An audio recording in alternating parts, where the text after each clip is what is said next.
Hey, West Pasco, it's silly to ask what's happening. It's snow. Snow is happening. And you know what? Some of it's fun, some of it's not fun. Like we went sledding, that kind of stuff. But here, Dave, what I've seen is that this kind of stuff brings out the good in people, but it also brings out some ugly in people too. Man, there's like people yelling at each other in parking lots yet. I know that there's bunches of people that are helping their neighbors. It's pretty cool. But in these adverse situations, they can bring out the good, they can bring out the bad in people. I think you're right. Even on the news, we've seen people that have been helping other people, pulling them out. And at the same time, I think we all know that there are people out there that drive too fast, tailgate, don't know how to drive in the snow, driving the rest of us crazy. And then, of course, we all need to get to Walmart. I was in Walmart parking lot the other day. Yeah. Dude, it was chaos. It was something. Yeah, it's ugly. It was something.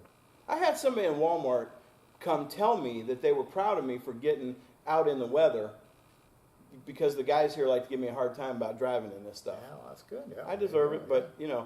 lighten up, people.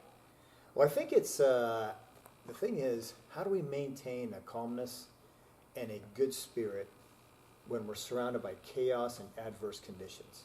When everything around you is trying to make you anxious and just get your stuff done without thinking of other people. How do we do that? Yeah, and it's hard because sometimes we're not good at tolerating other people. Mm-hmm. Sometimes we're even in our church, that as Christians, we are seen as intolerant to other people's way of thinking, their faith, their things that they do, and we're seen as intolerant. Yeah. That's hard. Well, in the message this week, we're going to talk about that very apparent intolerantness. That is, that we have a message that says, look, there was only one God. There is only one way to that God through Jesus. And that does put us naturally in a world that is hostile to that kind of message. So I think the question before us is, just like in these types of weather conditions, how do we maintain our calmness, our love? How do we continue to be bold, even when we feel like people are being hostile toward us? Yeah, and it's hard. We did talk a couple of weeks ago about loving your enemies, loving those who oppose and persecute us. Mm-hmm. But there's another level too.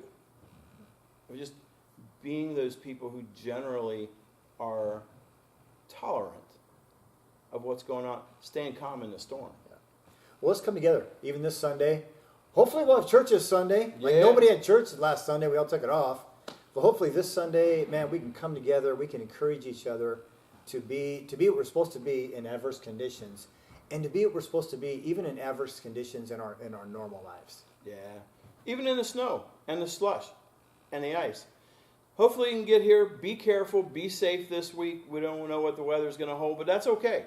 We know who holds the weather in his hand. Amen. See you later. See ya.